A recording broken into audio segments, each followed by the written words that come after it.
Next question हमारे पास है question number 9। Explain the structure and function of cell membrane. Cell membrane अभी हमने यहाँ पर देखा, ये क्या है, सेल का सेकंड पार्ट है। सेल का जो ऑर्गेनेलीज है, सेल मेम्ब्रेन को हमने देखा। ये जो सेल वॉल है ना, ये हम देख चुके हैं। सेल वॉल क्या होती है, 3 लेयर्स पे कंसिस्ट होती है, मिडिल लेयर और प्राइमरी लेयर और मिडिल लैमेला, ठीक है, वो हमने प्रीवियस क्वेश्चन में देखा। अब इसका जो नंबर 2 है ना, सेल मेम्ब्रेन, उसको एक्सप्लेन करने को कहा है। शॉर्ट क्वेश्चन है, जितने भी मार्क्स का आए आपको प्रॉपर एक्सप्लेन करना है। ये क्या है, cell membrane is a thin selective permeable. Selective permeable का क्या मतलब है, थिन का मतलब तो बारीक है, बिल्कुल थिन लेयर है cell membrane. Selective permeable, permeable, semi permeable और नॉन परमिएबल, 3 टाइप्स की लेयर्स होती हैं।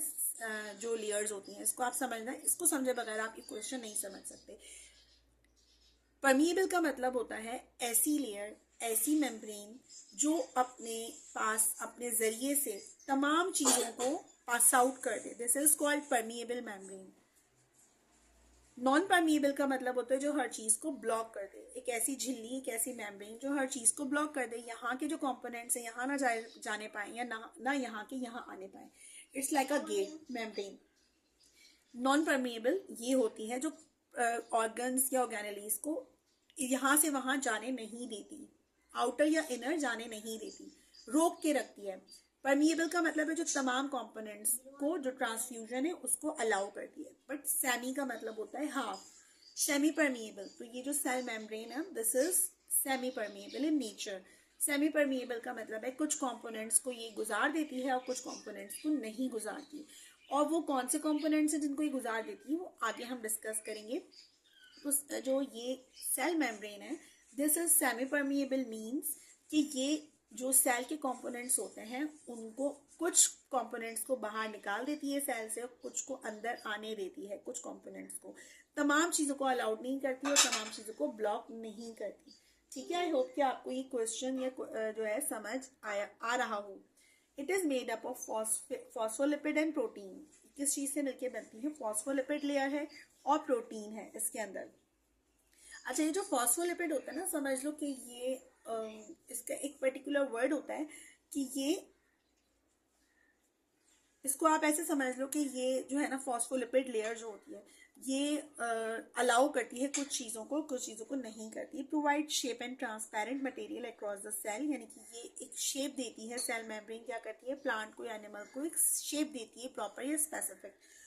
It help to move material in and out of the cell, यानी कि हेल्प करती है जो प्लांट के या सेल, एनिमल सेल के जो मटेरियल होते हैं, जो मटेरियल कौन से हैं, वैक्यूल्स हैं या इसकी जो सिक्वेशंस होती हैं उसको अलाउड कर रही होती है वो सेल के बाहर जा सके और कुछ सिक्वेशन सेल के अंदर आ सके। अच्छा, ये क्यों अलाउड करती है, ताकि सेल का जो सांस लेने का प्रोसेस है वो कंटिन्यू रहे।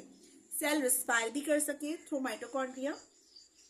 माइटोकॉन्ड्रिया रिस्पायर करने में हेल्प करता है। या सेल की कुछ कंपोनेंट, अगर हमने खाना खाया तो खाना जाके खलियों को लग जाए, सेल को लग जाए, तो हमारा खाना किस फॉर्म में, यानी कि ग्लूकोज की फॉर्म में सेल के पास जा रहा है, सेल प्रोवाइड कर रहा है, सेल उसको एनर्जी दे रहा है। तो ये जो पूरा ह्यूमन बॉडी के अंदर प्रोसेस है, डाइजेशन का हो, रेस्पिरेशन का हो, एक्सक्रीशन का हो, किसी भी चीज़ का जो प्रोसेस होता है उसको करने में सेल हेल्प करता है। तो सेल को कैसा नेचर का होना चाहिए, उसको सेमी परमिएबल नेचर का होना चाहिए, ताकि सेल के काम, यानी कि जो अगर गेट है उससे लोग आएंगे जाएंगे तभी तो वो सिस्टम चलता रहेगा ना। तो ऐसा नहीं है कि वो कम्प्लीटली ब्लॉक कर दे, ऐसा नहीं है कि वो कम्प्लीटली चीज़ों को पास आउट होने दे।